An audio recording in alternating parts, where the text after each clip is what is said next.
दोस्तों, आज आपके लिए कुछ नया लेके आए मटेरियल यूपीएसआई के लिए मूल विधि। और उसमें पहला एक है दहेज प्रतिषेध अधिनियम 1961। दहेज प्रतिषेध अधिनियम 1961, हम आज दहेज की बात करेंगे, दहेज के विरुद्ध बात करेंगे। ये होता क्या है, ये बनाया क्यों गया। तो सबसे पहले यह पारित कब हुआ था, इसकी डेट पूछी जाती है पेपर में। पारित कब हुआ था, तो 20 मई 1961 को यह पारित हुआ था। 20 मई 1961 को यह पारित हुआ था। तथा लागू कब हुआ था, पास कब हुआ था, लागू कब हुआ था, तो लागू हुआ था यह 1 जुलाई 1961 को। 1 जुलाई 1961 यह लागू हुआ था। ये दो बातें आप दिमाग में याद कर लीजिएगा। पारित हुआ 20 मई 1961 को, लागू हुआ 1 जुलाई 1961 को। इसमें कोई भी भाग नहीं है, इसमें कोई भी अनुच्छेद नहीं है। यहां पर बात किसकी की गई है, धाराओं की। धाराएं हैं, और कुल हैं कितनी धाराएं, तो 10 धाराएं हैं। कुल 10 धाराएं हैं। अब ये 10 धाराओं की बात की गई है। इन्हीं धाराओं में हम समझेंगे यहां पर 3, 4, 5, 6, 7, 8, 9 और 10। देखिए, सबसे पहली धारा क्या कहती है, दहेज प्रतिषेध अधिनियम 1961 की धारा पहली क्या कहती है, बहुत ध्यान से सुनेंगे। सबसे पहली धारा यह कहती है कि इस एक्ट का संक्षिप्त नाम क्या होगा। हमने आपको अभी बताया संक्षिप्त नाम क्या होगा, सभी को पता चल गया होगा। दहेज प्रतिषेध अधिनियम 1961 इसका नाम होगा। इसका विस्तार क्षेत्र कहां कहां होगा, ये कहां तक विस्तृत होगी, विस्तार क्षेत्र कहां कहां होगा, तो भैया विस्तार क्षेत्र कहां कहां होगा बताइए जरा, पूरे भारतवर्ष में। विस्तार क्षेत्र कहां होगा इसका, पूरे भारतवर्ष में। पहले जम्मू एंड कश्मीर में लागू नहीं था, अब पूरे भारतवर्ष में आ गया। तथा इसकी जो एक तरीके से स्थापना हुई थी, या हम ऐसे बोल सकते हैं इसका जो प्रारंभ है वह कब हुआ था, प्रारंभ कब हुआ था, तो आपको पता है प्रारंभ कब हुआ था, 1 जुलाई 1961 को प्रारंभ हुआ था। यह हो गया पहला वाला अनुच्छेद। यहीं पर बात आती है दूसरे वाले की। तो दूसरे अनुच्छेद में बात की गई है परिभाषाओं की। किसकी बात की गई है, परिभाषा की बात की गई है। दहेज है क्या, दहेज की परिभाषा क्या है, तो समझिए दहेज क्या होता है। दहेज, दहेज की परिभाषा क्या होती है, दहेज हम किसको मांगते हैं। देखिए, विवाह के दौरान किसी भी प्रकार का दिया गया उपहार, जिसको हम गिफ्ट कहते हैं, किसी भी तरह का दिया हुआ उपहार या गिफ्ट जो होगा वह दहेज के रूप में दिया जाएगा, माना जाएगा। दहेज में किया गया कोई भी करार अगर है तो वह भी दहेज के रूप में ही माना जाएगा। जैसे कई बार होता है, हालांकि वह शून्य है, करार शून्य होगा, यह धारा 5 कहेगी, वह धारा करार शून्य होगा, लेकिन किया गया करार भी दहेज के रूप में माना जाएगा। जैसे मान लीजिए दहेज क्या है और दहेज क्या है, तो दहेज में आ जाता है यहां पर, जैसे मान लेते हैं हम किसी भी प्रकार की शर्त, या एक तरीके से मान सकते हैं जिसको हम रिश्वत कह सकते हैं, रिश्वत कह सकते हैं, लालच कह सकते हैं। क्या कह सकते हैं, लालच कह सकते हैं। दहेज लेना और देना में बताइए अपराध क्या है, लेना अपराध है कि देना अपराध है, दहेज लेना भी अपराध और देना भी अपराध है। तो यहां पर लालच हो गया। लालच क्या है, यहां पर कोई एक्स लड़का है और यहां पर कोई वाई लड़की है। एक्स लड़के के माँ बाप ने एक्स लड़की की जो माँ है उसने वाई के लड़के के पिता से कहा, ऐसा है आप अगर हमारी लड़की से शादी कर लेते हैं अपने लड़के की, तो हम आपकी क्या करेंगे, आपके लड़के की नौकरी लगवा देंगे, नौकरी लगवा देंगे। तो इस तरीके से यह भी क्या माना जाएगा, यह भी एक दहेज ही तो हो गया। अर्थात मान लीजिए कहा गया कि आप शादी कर लीजिए, हम आपको 2 बीघा खेती दे देंगे अपनी, तो ये भी क्या हो गया, ये भी दहेज हो गया। दहेज, दहेज के रूप भी कई सारे होते हैं, आगे बताऊंगा। तो किसी भी प्रकार का उपहार, एक बात याद रखिएगा, इसमें मेहर शामिल नहीं होती है, इस दहेज में मेहर शामिल नहीं होती है। सर मेहर क्या होता है, तो मेहर होता है जो मुस्लिम पक्ष में शादी होगी, मुस्लिम धर्म में शादी होती है, वह लड़के पक्ष की ओर से दिया जाता है और लड़की पक्ष वाले लेते हैं। तो जो लड़का लड़की के पक्ष वालों को देता है उसे महर कहते हैं, मेहर कहते हैं, और मेहर दहेज के रूप में मानी नहीं जाती है। ये बात आपको समझ में आ गई, परिभाषाओं में ये बात की गई है। उसके बाद 2 के बाद आती है धारा 3। धारा 3, और धारा 3 दहेज प्रतिषेध अधिनियम की कहती है कि दहेज के लिए यहां पर क्या बनाया गया है, दहेज के लिए दंड दिया गया है, दहेज के लिए दंड या एक तरीके से सजा कह सकते हैं। फिर आती है दहेज 4, धारा 4। धारा 4 में कहा गया दहेज मांगने के लिए दंड दिया गया है, दहेज मांगने पर सजा, दहेज मांगने के लिए सजा। यहां पर अगर दहेज मांग रहे हैं आप तो आपको सजा मिलेगी। यहां पर दहेज के लिए ही सजा है, मतलब दहेज के लिए, दहेज के लिए मतलब अगर दहेज के लिए चाहे लड़का पक्ष हो चाहे लड़की पक्ष हो, यहां पर दोनों ही दोषी माने जाएंगे। यहां दहेज देने वाला भी दोषी है और दहेज लेने वाला भी दोषी है। तो यहां पर दहेज के लिए बताया गया और यहां पर दहेज मांगने के लिए। धारा 4 के तहत से उसे सजा मिलेगी जो दहेज क्या कर रहा है, दहेज मांग रहा है। अब आता है धारा 4A। धारा 4A क्या कहता है सर? तो 4A में यह कहा गया है दहेज के रूप में किसी भी प्रकार के विज्ञापन अवैध माने जाएंगे। यहां पर विज्ञापन पर रोक लगाई गई है। काहे पर? विज्ञापन पर रोक लगाई गई है। विज्ञापन पर रोक का मतलब क्या है? विज्ञापन पर रोक का मतलब यह है, विज्ञापन का मतलब आपको पता है, विज्ञापन कहते हैं एडवर्टाइजमेंट को। किसको कहते हैं? एडवर्टाइजमेंट को। जैसे आजकल बहुत बढ़िया एक वेबसाइट चली हुई है शादी.com। कौन सी .com? शादी.com। जिसकी ना हो रही हो वो शादी.com में चला जाए, अपना रजिस्ट्रेशन करवाए और शादी हो जाएगी। शादी.com में कुछ ऐसी भी लड़कियां हैं या लड़के हैं, जिससे कुछ लड़कियां हैं जिनकी शादी नहीं हो रही है, तो वो क्या कह रही हैं? हाइट मेरी 5 फीट 6 इंच है, हाइट मेरी 5 फीट 6 इंच है। अब उन्होंने बाकी अपने रंग रूप के बारे में बता दिया तथा यह भी कह दिया मैं अपने पिता की अकेली लड़की हूं। क्या हूं?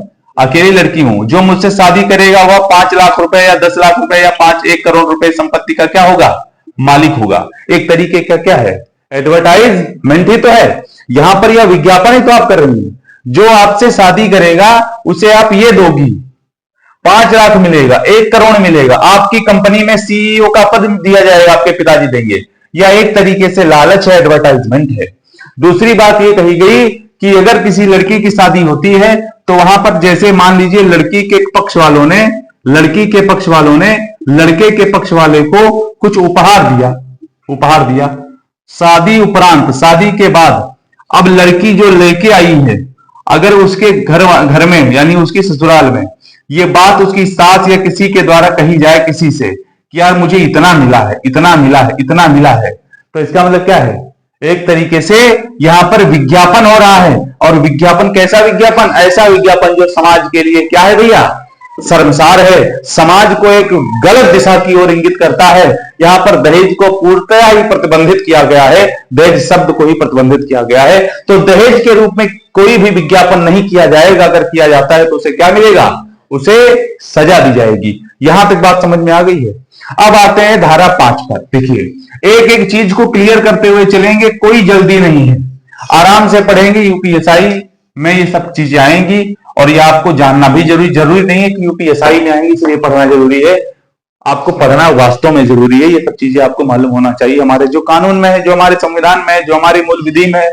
फिर बताऊंगा आगे मूल विधि क्या होती है। इसके बाद एक नया एक्ट आएगा और जो आएगा स्त्री अशिष्ट रूपण अधिनियम, धारा उसकी 1986। स्त्री अशिष्ट रूपण 1986। अभी इसको पढ़ लेते हैं। तो धारा 4A हो गया। अब यहां पर क्या आता है? धारा 5। धारा 5। अब धारा 5 में यह कहा गया सर कि दहेज के रूप में किया गया कोई भी करार शून्य होगा। दहेज में किया गया कोई भी करार, दहेज के, बात समझिए, थोड़ा वीडियो बढ़ सकता है, बड़ा हो सकता है, लेकिन चीजें सब इसी में क्लियर है, क्योंकि एक एक्ट के लिए हम 4 वीडियो बना नहीं सकते हैं। दहेज के लिए किया गया करार शून्य होगा। सर ये दहेज के लिए किया गया करार शून्य होगा का क्या मतलब है? इसका मतलब ये है कि यहां पर कौन है? कल्लो। ऐसा समझो, यहां पर है कल्लो और यहां पर है पप्पू। पप्पू की शादी हुई कल्लो से और कल्लो के पिताजी ने कहा बेटा तुमको हीरो होंडा दिलाएंगे। क्या दिलाएंगे? हीरो होंडा दिलाएंगे। अब हीरो होंडा कुछ कमी आ गई, शादी हो गई, हीरो होंडा दे नहीं पाए। अब ये पप्पू जो है कल्लो को प्रताड़ित कर रहा है कि हीरो होंडा को अपने बाप से हमको लेके दें। इस दशा में अगर यह FIR कर देती है, FIR का फुल फॉर्म आप लोग समझ लीजिए बेटा, first information report. First information report FIR, इसी पर विवेचना दरोगा करता है, विवेचना करता है फर्स्ट इंफॉर्मेशन रिपोर्ट के जरिए। चलिए, अब यहां इन्होंने कहा कि हम आपको क्या देंगे, हीरो होंडा देंगे, और इनको पप्पू को हीरो होंडा मिली नहीं, शादी को गए 1 साल और ये मांग रहे हीरो होंडा। तो फिर इनको बिठा करके चौकी में बढ़िया क्या है, बढ़िया सरसों के तेल या सांडी के तेल की मालिश की हुई लाठी आराम से चलाएंगे, फिर इनको बुलेट राजा बनाएंगे, बिल्कुल समझे। यानी करार, शादी हो गई, दहेज के रूप में किया गया, क्या यहां पर लिखा है, करार है। अरे कोई भी वादा अगर दहेज के रूप में किया गया है वह आप मांग कर ही नहीं सकते, क्योंकि दहेज ही अपने आप में क्या है, गलत है, और करार भी किया तो दहेज के रूप में किया है। हाँ, इसे कहे होते कि हम गाड़ी देंगे आपको, मित्रता, 2 मित्र हो, एक मित्र यहां पर एक्स हो, एक मित्र वाई हो, और 2 मित्र कहें एक दूसरे को, यार अगर मैं सक्सेस हो गया तो तुझे फॉर्च्यूनर दिलाऊंगा, तो ये दहेज थोड़ी ना है। दहेज का मतलब आप उस चीज को बढ़ा रहे हैं समाज में। मान लीजिए आप एक करोड़पति व्यक्ति हैं, आप एक करोड़पति व्यक्ति हैं, और करोड़पति एक व्यक्ति एक शादी कर रहा है तो दे रहा है 2 करोड़ रुपए, ठीक है, और यहां से अगर दहेज का परसेंट चल गया तो जिसके पास मात्र 1 लाख रुपए ही है या जिसके पास 20,000 रुपए ही है, उसकी तो लड़की कुंवारी रह जाएगी दोस्त, उसकी तो शादी नहीं हो पाएगी। दहेज का इसलिए फैलना कम करना चाहिए क्योंकि समाज में हमको क्या लेकर आनी है, इक्वलिटी, यानी एक तरीके से क्या लानी है, समानता लानी है। जब यहां पर इस शब्द को बंद कर दिया जाएगा तो समाज में हो रहे शोषण क्या हो जाएंगे, अपने आप समाप्त हो जाएंगे। ज्यादातर घरेलू हिंसा के मामले जो होते हैं, ज्यादातर स्त्री प्रशस्त रूपण के मामले जो होते हैं, स्त्री रूपण के जो अशिष्ट रूपण के मामले होते हैं, या घरेलू हिंसा अधिनियम की बात हो गई, या एक तरीके से हम मान सकते हैं उस पर शांति भंग हो गया या मारपीट हो गया, जितने भी चीजें आती हैं वो कहीं ना कहीं इसी से तो जन्म लेती हैं। पहला शब्द यही होता है। ये अगर खत्म कर दिया जाए तो समाज एक अच्छे समाज की तरह हम बढ़ेंगे और हमारा एक अच्छा समाज होगा और हम अच्छे व्यक्ति पहचाने जाएंगे। आते हैं धारा 5 के ऊपर। धारा 5 में हमने आपको बता दिया दहेज के लिए किया गया करार क्या होगा, शून्य होगा। एक बार मैं 1 से लेकर 5 तक डिवीजन मारकर फिर 5 से लेकर 10 तक आगे बढ़ूंगा।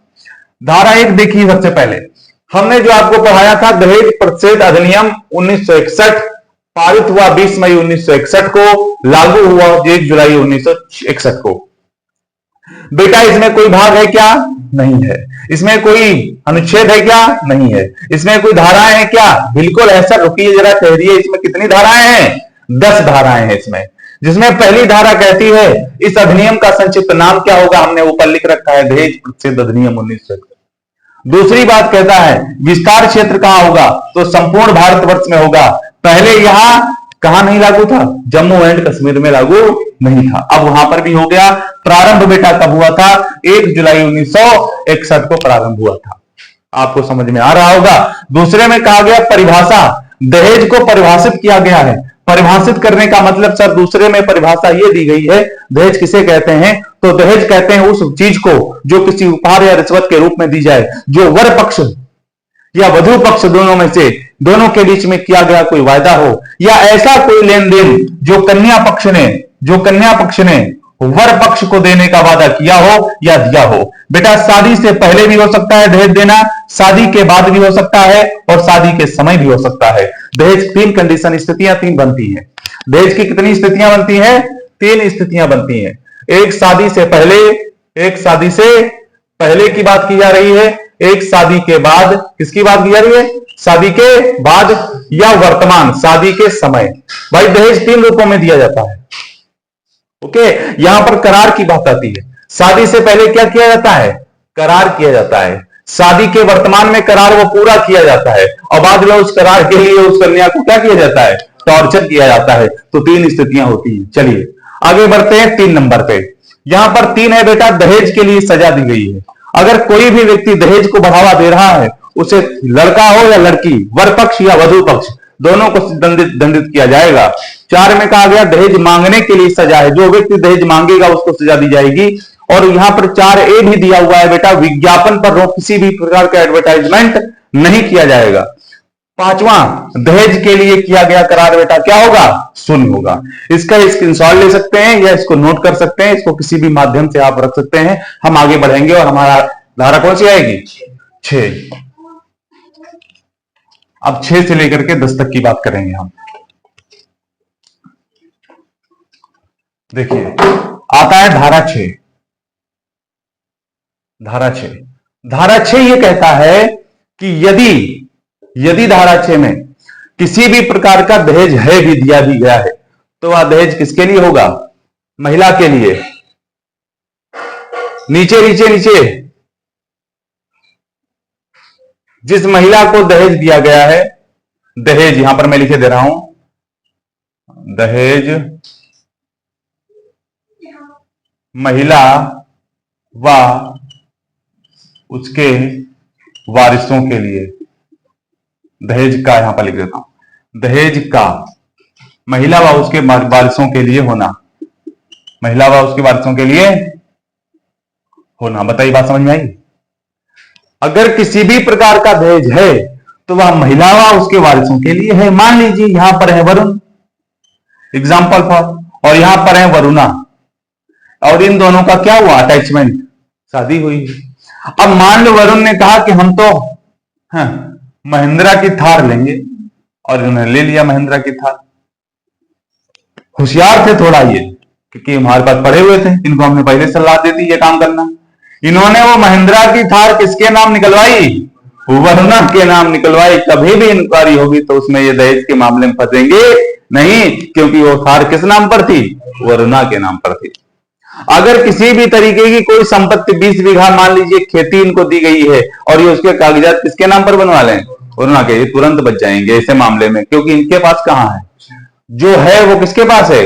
लड़की के पास है। तो यहां पर लिखा है ना धारा 6 में, दहेज का महिला व उसके वारिसों के लिए होना, यानी उसकी जो संतान होगी या जो महिला होगी उसके लिए होना। तो बात समझ में आ गई?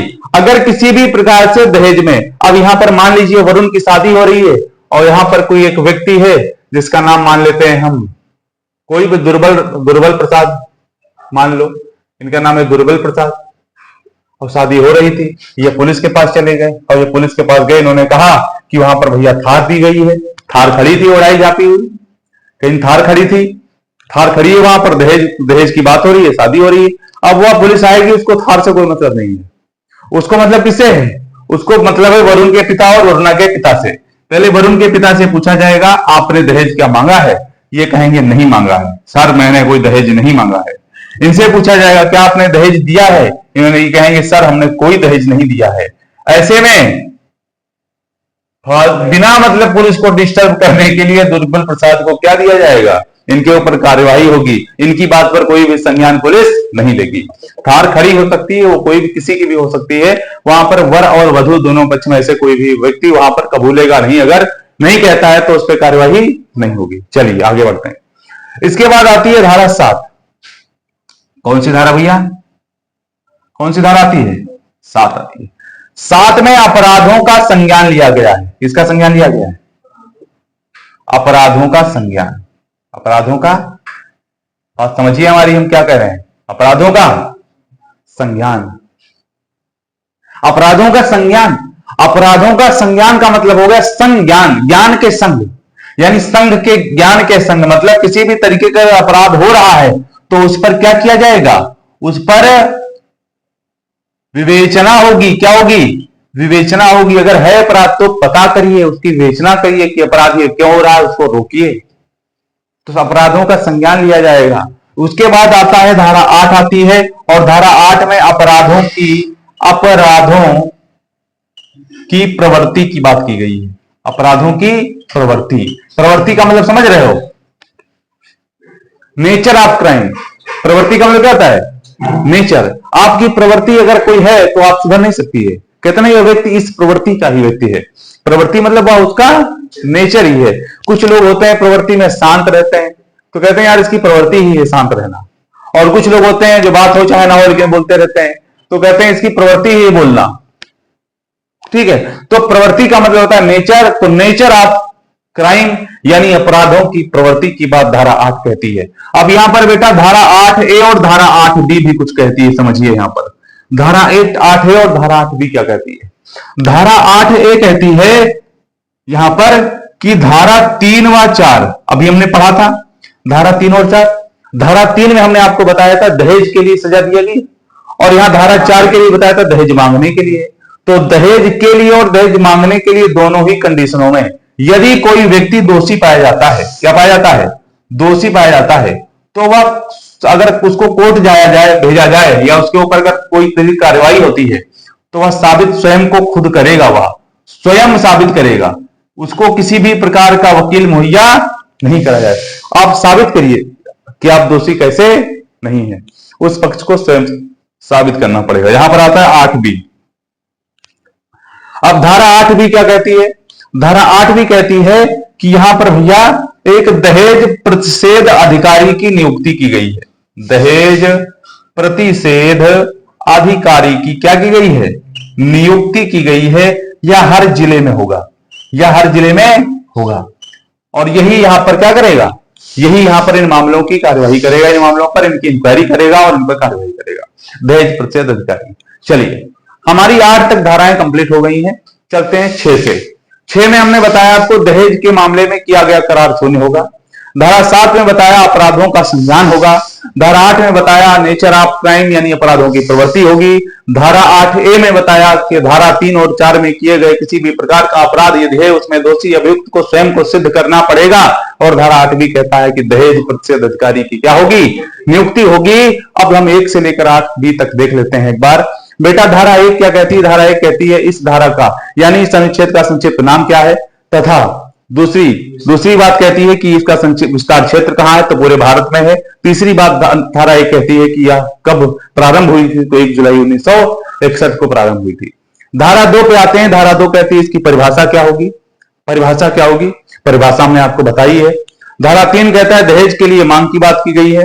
धारा 4 कहता है दहेज देने के लिए मांग की बात की गई है। धारा 4A जो है वह कहता है, धारा 4 दहेज के लिए मांग है, और धारा 4A विज्ञापन पर रोक लगाती है। धारा 4A कहती है किसी भी प्रकार का विज्ञापन आप नहीं कर सकते हैं। अब आता है धारा 5। धारा 5 में कहा गया कि दहेज के लिए किया गया कोई भी करार क्या होगा? शून्य माना जाएगा। अगर दहेज के लिए आपने कोई वादा कर रखा है तो वह शून्य होगा। धारा 5 के बाद धारा 6 आती है। धारा 6 में हमने आपको बताया कि दहेज के रूप में यदि दहेज जो होगा वह कन्या यानी जो महिला होगी या उसकी जो वारिस होंगे उनके लिए होगा। और दहेज 7 कहता है अपराधों की संज्ञान होगा, और धारा 8 कहता है अपराधों की प्रवृत्ति क्या होगी। धारा 8 ये कहता है 3 व 4 में जो संलग्न अपराधी हैं उनको स्वयं साबित करेंगे। धारा 8 की दहेज प्रतिषेध अधिकारी की नियुक्ति होती है। मैं आशा करता हूं आपको यहां तक की बातें बिल्कुल क्या हो गई होंगी, क्लियर हो गई होंगी। तो धारा 9 और 10 को देख लेते हैं। बहुत ही इजी है बेटा धारा 9 और 10। धारा 9 और 10। धारा 9 कहता है कि इसके ऊपर जो कानून बनेगा वो कौन बनाएगा? सेंट्रल गवर्नमेंट यानी केंद्र सरकार कानून बनाएगी। कौन बनाएगा? केंद्र सरकार। और यहां पर धारा 10 कहता है कि कुछ मामलों में कौन बनाएगा? राज्य सरकार भी क्या बनाएगी? कानून बनाएगी। यहां राज्य सरकार 10 में बनाएगी और केंद्र सरकार 9 में बनाएगी। ये हमारी जो धाराएं हैं कंप्लीट हो गई। दहेज प्रतिषेध अधिनियम कंप्लीट हो गया। फिर मिलेंगे नए वीडियो में मूल विधि की एक नई क्लास के साथ।